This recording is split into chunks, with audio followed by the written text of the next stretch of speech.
guys, it's me. That was a bit high pitched. Let's do that again. Hey guys, it's Amy and welcome back to my YouTube channel. It's been a very long time. Sorry for punching the desk. It's been a very long time. I have kind of just fallen off the face of the earth in terms of YouTube. And I will get into where I've been, however long it's been since I last posted. But what we're going to do, first of all, we're going to get straight on. I'm going to quickly do a bit of makeup, just a quick little face moment. Might do a bit of eyeshadow. No, I won't. But just to let you know, I've got a new eyeshadow palette. It's the Bright Matte by Beauty Bay. This is literally one of the most, you can see it, yeah, this is one of the most beautiful palettes I've ever laid my eyes on. She's so bright and colourful, and the colours in here, you already know I've done a few looks, right? I couldn't hold back. This eyeshadow palette, the pigment is insane. It's literally the same brand, the same company that I got that small 9 eyeshadow palette that I did that look in, that I'm gonna put this side, I think. Yeah, this side. I'm gonna put it up there, so you can click there and see and watch that video again if you would like. You know you want to. Anyways, I will not be doing an eyeshadow look today.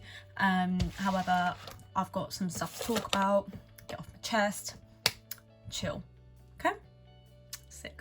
So let's just get straight on into the makeup. Okay, and as you all know, starting with my trusty and nearly empty Nivea moisturiser, the refreshingly soft moisturising cream. And a bit too much. Oh my god, I did not need that much. Sake. Right, let me just get some on my hands. Always good to moisturise your hands. Also, yes, I am sunburnt. I don't know if you can tell. Basically, yesterday was my parents' 25th wedding anniversary.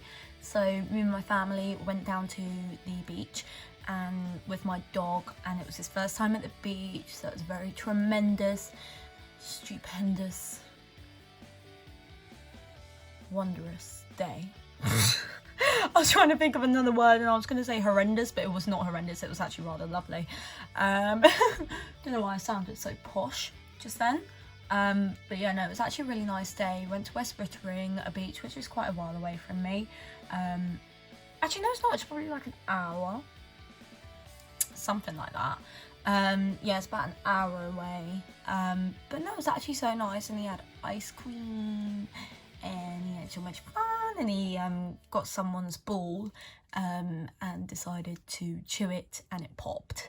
So yeah, this was just some random person on the beach. They had a ball with them in their group, and the ball popped. Hello. Hi. Hello. You alright? Yeah, you? Yeah. Good. I'm just filming right now. Sorry? I'm filming right now. So my dad just got back from a walk with him. So cute. But yes, anyways, so was at the beach, had a nice day, etc, etc. Just enjoyed ourselves really. I should have gotten all my makeup out before I started filming. Because now I have to find it. I don't know why I didn't empty my bag out. I normally empty my bag out before I start filming. Because then that way it's just easier. And life is just better like that.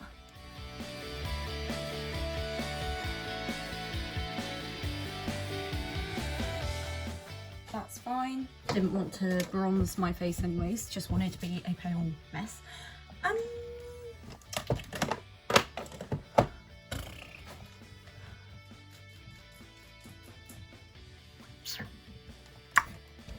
Oh my god, it's right behind. I'm so stupid. Right.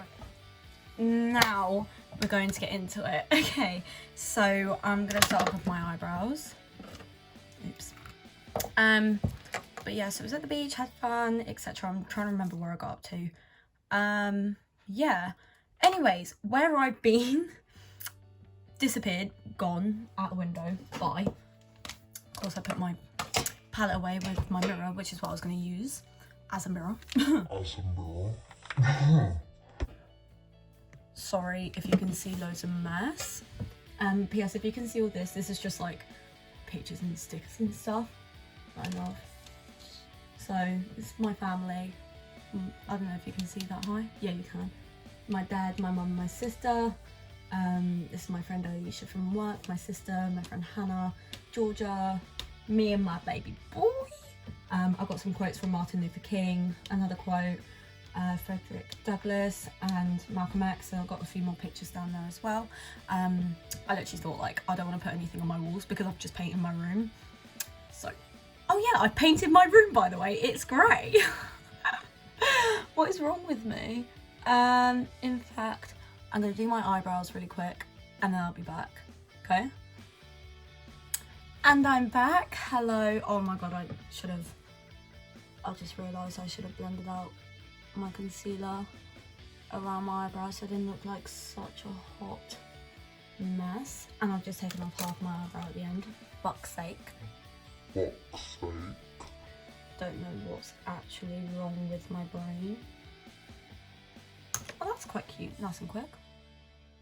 Right, anyways, so where I've been all this time, so basically, as we all know, I was filming on my old phone, my iPhone XR.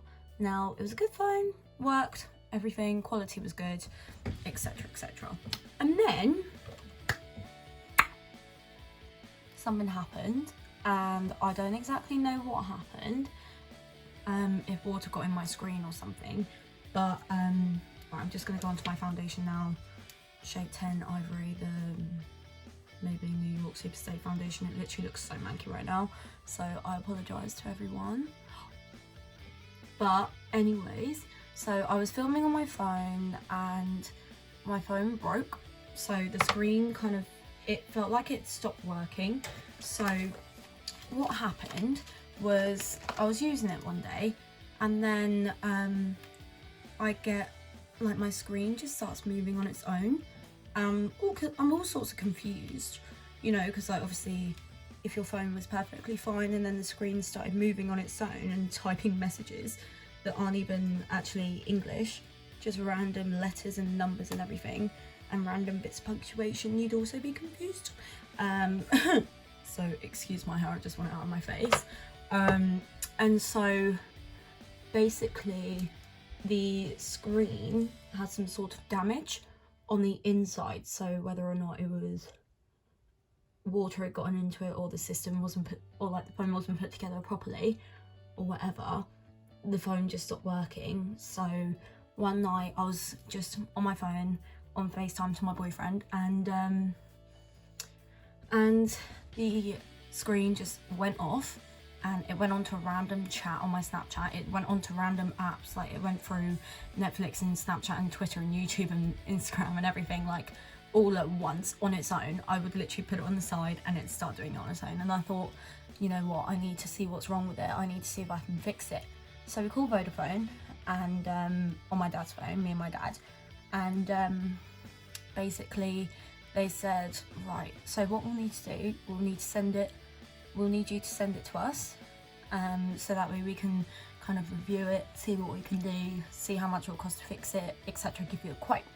And so we sent it off, they paid for that, which was lovely. But then they got in contact with us. I think we sent it off to Apple.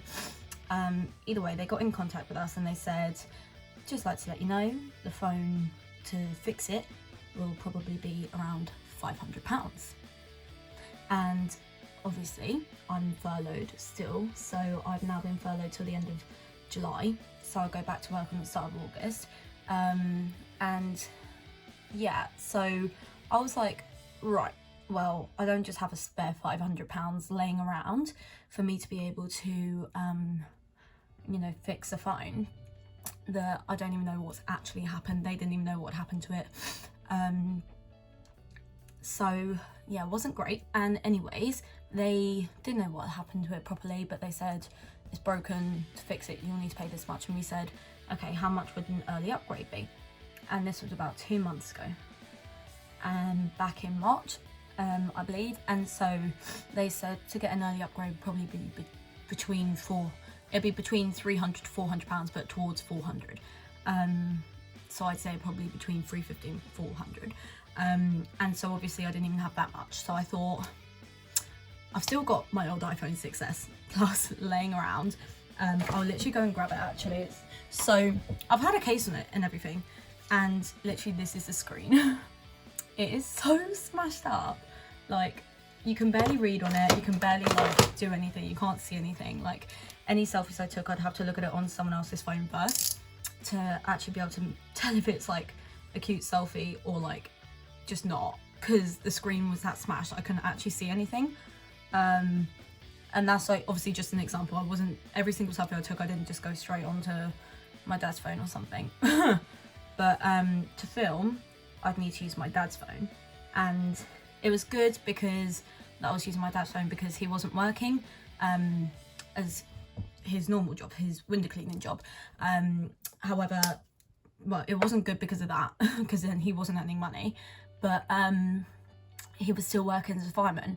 So whenever he was working as a fireman, I wouldn't be able to film, but when he wasn't working at all, I just asked, can I borrow your phone to film a video? And he'd be like, yeah, of course, that's fine. And then I'd need to edit on his phone and everything. But it literally just got to the point where he was allowed to go back out working, and I ended up going back out to assist him. And I literally just wasn't able to film at all. And then the other day, not even the other day, yesterday, well, the day before yesterday, so the 16th of June, we called Vodafone because I saw someone on my Snapchat selling a phone, and I said to my dad, I said, oh, someone I know is selling a phone, do you think I should message him for it or what? And he said, I mean, it's been 2 months since you've seen how much your early upgrade would cost, why don't you check again? And so I was like, okay. We called him and asked, and they said it was going to be about 250 to 300 pounds. And so I thought, you know what, that's really good. And my dad, because he's a fireman, he is able to get, and like he's part of the public services, he's able to get 15% off extra, which is really amazing. We said, you know what, yeah, let's upgrade. Was going to go to an 11 Pro, but then the money a month was literally like £75, and I thought, I don't really want to be paying £75 for a phone when I could get basically the same phone but with one less camera, a little bit cheaper. And so they said the phone I've got now, it wouldn't cost much, it would be about £59 before the discount, and obviously you get 15% off, so it was quite decent. And so I said to them, I was like, you know, yeah, I'd love that phone, I'll have it in purple please. And they said, perfect, it'll come tomorrow.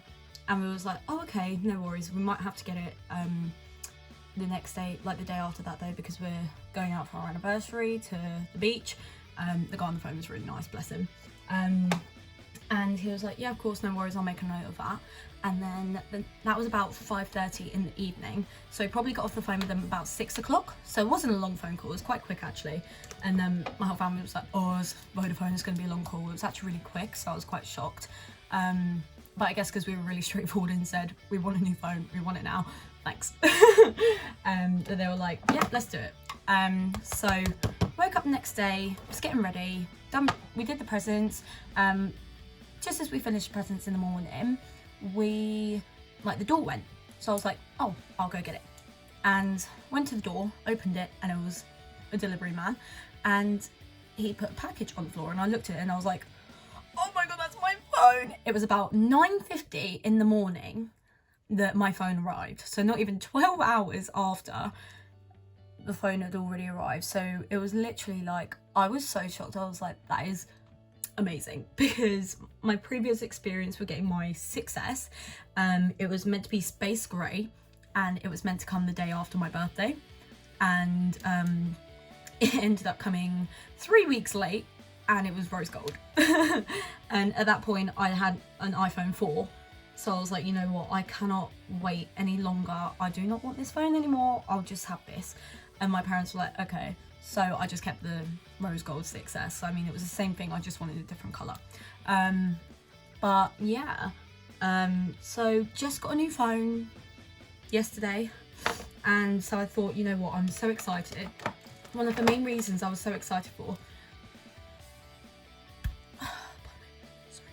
was, oh my god, sorry, was purely due to the fact that I'm gonna have a new phone. That means I can finally film for my YouTube, because I've literally missed it so much. I've missed filming. Yeah, and I'm just here filming. So happy to be back, glad to be back.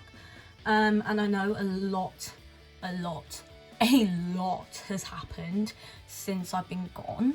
And obviously one of the biggest things is obviously George Floyd passing away due to police brutality, and I've been very vocal about that all over my Twitter and my Instagram, and I'm obviously going to speak about it on here too, and I'm going to leave a few links in the bio, in the description, sorry, to help out with any other important causes as well, such as Breonna Taylor, as obviously she was, like, police went into her house without a warrant when she was sleeping and shot her, which is just disgusting. There's been so many other horrific things happening, such as black people being lynched and then the police ruling it as a suicide, which is just horrendous, and it truly breaks my heart to see that there is still such inequality in our world today. And it's awful the fact that George Floyd had to die to then make everyone realise this needs to change. It's awful that it was his death. It should have been the first death that happened. Like, it's been going on for hundreds and hundreds of years, and the fact that it's still like this, it's just disgusting. And to anyone who says the UK is not racist, clearly doesn't know our past or anything, and the fact that we've just finished paying off money that is related to slave trading, etc. back in 2015. It's vile. The fact that our Prime Minister literally is a racist. And yet people say the UK isn't racist. The fact that, you know, the royal family pushed Meghan out, but we're not racist. The fact that black people are more likely to be stopped for a stop and search than white people. Just a lot of stuff, really, and it literally breaks my heart to see that that's still going on. It's disgusting. I just want a bit more bones on my chin. So I will be including some some petitions, some websites that you can donate to in the description below. And I myself have signed lots of petitions. I've also donated a bit of my money. Obviously I'm not able to donate much because I'm obviously furloughed at the moment, but whenever I do have money left over from anything, so whatever money I have left over at the end of this month, I will be donating, either, well, depending on what I feel would be good, or I'll split it up between as many different charities as I can, because that's truly what I want to do. I want to be able to help people, and if this is the best way that I can help people, then I will be doing it. And if you don't like it, then suck your mum. And also there is a lot of people talking about the protests going on and how they're stupid.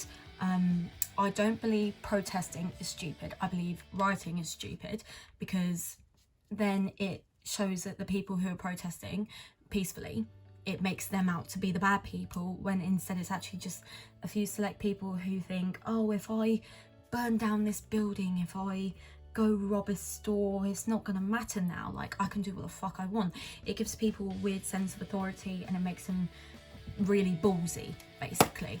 And it's just like, people shouldn't be doing it. People shouldn't be looting, people shouldn't be robbing. Looting and robbing, that's the same word but differently. People shouldn't be burning down buildings or anything at all, and it just is disgusting. It's not great that the protests are happening during lockdown, during a pandemic. However, we shouldn't have to be fighting for equal rights, for people to be treated as humans, for people to be treated like they matter when they should already.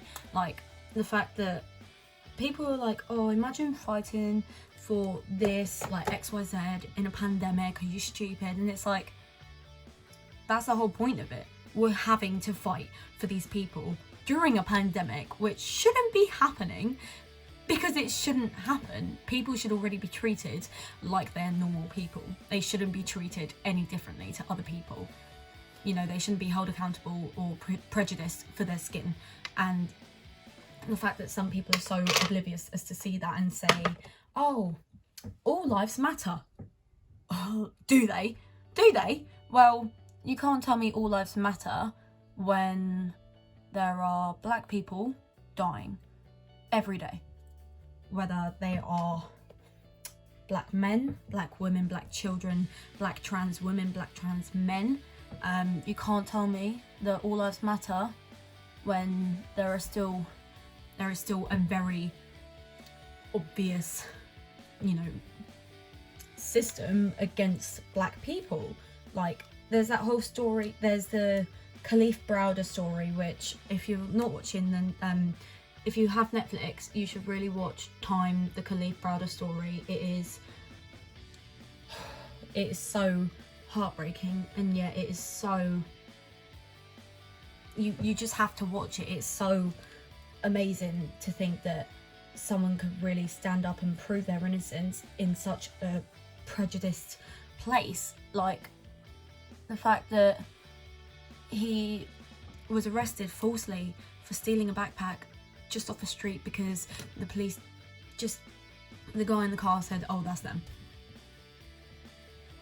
Disgusting. And the fact that he was held in prison for 3 years from the age of 16 to the age of 19, 20 is vile.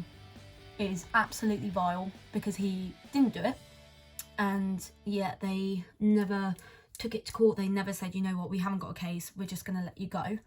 They decided to keep him there, and they ruined his life. He ended up killing himself in 2015, I believe, because he spent about, was it 800 of his, I think it was 800 of his days in solitary confinement. And that's when you're on your own in a box, and a bed and toilet and a sink. If you've got a window, you're lucky. If you're not, then that's you. You know, it's disgusting. The only human contact you get is the meals that they bring you, and sometimes they don't even bring you meals. They barely brought Khalif Browder meals. They just didn't help him. They didn't want to support him. They used to beat him all the time. They would let inmates beat him up because he didn't want to be a felon. And that's the most heartbreaking thing. He maintained his innocence by staying there and saying, no, I'm not taking your plea deal, for 3 years, until they said, you know what, you haven't got a case, whatever, you're gone, bye. And they gave him a Metro card and he was out. And it's just so heartbreaking to think that he fought for so long, and yeah, all he got was a Metro card at the end. He didn't get any sort of compensation. He just didn't even get an apology of some sort. Like, it's disgusting. And there's just so many more harrowing stories, like Tamir Rice. Just it's disgusting. It is disgusting, and shit needs to change. Shit needs to change. I'm using my platform to really kind of just show people, like, you need to change, this needs to stop, and this is what you can do to help. And by me just speaking about this, I'm using my white privilege. And for those who don't think that white privilege is a thing, you're stupid, because it is very much a thing. I know that I'm able to go out and, like, possibly with drugs in my pocket. Obviously I don't, but I could go out with drugs in my pocket and not be stopped for a stop and search by police, because I'm not their typical, you know, they don't really look at white people, white females, to be bad. And I could easily be carrying a knife in my pocket. I could be doing anything bad, and I wouldn't be stopped because I don't look like the normal crowd that would. And that's purely because I'm white and because I'm female. Whereas there are white boys who do carry around all sorts of stuff, knives, drugs, you name it, and they're not stopped, they're not pulled over by the side of the road, they're not beaten, they're not harassed, like, and white people are not told to go back to their country. White people are not told to go back to their country, and it's disgusting because who are you to tell someone to go back to wherever they came from? Maybe they came from that very place you're standing in. I just don't get it. It literally confuses me so much. I get so befuddled about stuff like that, because it's like, how stupid do you have to be? Like, there are black people, Latino people who create just a whole new demographic of jobs and everything, you know, like they just, it's horrible, and there is so much more that we can learn and that we can do to stop this. So I will be leaving some information and some links in the description below, and I would really appreciate it if you were able to click on one of them, anything, or even just have a read through, please, just to see what you can do to help, what petitions there are to sign, and just how you can make yourself a better person if you've seen some of these bad qualities in yourself. It's truly like, it's a whole new time. It's a new time, it's a new day, it's a new age. We need to change. We need to step up. Because, and for people saying that riots don't work, women had to riot for their rights to vote, for their rights to be seen as equal. LGBTQ plus communities, they had to riot, they had to protest to, you know, seem equal, to seem as people who were, you know, able to exist legally. Like, there is so much wrong with the world, and we need to start coming together to change as much as we can. And for those of you saying all lives matter, black lives do matter, but all lives matter more, if you're saying all lives matter, you need to kind of assess what you're saying and think, well, how can all lives matter if there are still black people dying every day, gay people dying every day, women dying every day? There are people dying every day, and you still think that all lives matter? No, that is not true, and it will not be true until we see justice for so many people who've been hurt, who have been killed by police due to the colour of their skin. And it's not a case of saying, well, only black lives matter. They're not asking to be the only lives that matter. They're asking to also matter. That is the case. That's genuinely the case. And yeah, sorry, I kind of went off a bit. But at the same time, I know I need to use my platform for good. And I've been planning on, you know, speaking on important political things for a little bit from, you know, when it all started happening. I wanted to speak on it, but obviously wasn't able to on my YouTube. So I'm glad I'm now able to do that. And I hope that you kind of agree. I hope that you all agree, and if you don't, and if you think that all lives matter or black lives don't matter, please take yourself off my channel in the nicest way I can say that. Yeah, it's one of those things, like, it shouldn't be one of those things, but it is, and it needs to change. So I'm going to do what I can and as much as I can to help who I can. And there is also another YouTuber who I met in my first year of college, and she, like, I know her through a few people on Instagram, don't know her personally, but she seems really lovely. Her name is Antonia. I'll link her YouTube down below. She has been speaking out on a lot of things, such as her own mental health, as well as, you know, these situations, Black Lives Matter. You know, she's been speaking out a lot, and I really, like, understand everything she says. Like, I can't understand properly, but I am able to help myself by learning from her situations and know what I can do to help. So I would really recommend that you go check her out and subscribe while you're at it, because I know I've learned a lot from her channel, and I think it would just be really important for you to really educate yourself if you don't feel too educated on the matters at hand. Yeah, so that's my first video back. Okay guys, so that is my first video back. Don't forget, please check out the link in my bios, the links in my description. I can't speak today. Don't forget to check out Antonia's, oh my god, I'm gonna burp. Antonia's channel down below, because it's really important that we all educate ourselves in this day and age. And if you don't feel educated enough, then that'd be a really good way for you to see from like a first-hand perspective on how black people are treated in the UK. I know she speaks on as much as she can, so I would really recommend you going to watch her, give her a subscribe while you're at it. And yeah, well, thank you so incredibly much for watching, and if you've made it all the way through to here, I'm proud of you and I love you. Thanks. Thank you so much for watching anyways, and I really do hope you enjoyed this video. Please don't forget to give it a thumbs up, and don't forget to look in the description below and see what you can do to help. Love you always. Mwah. Bye.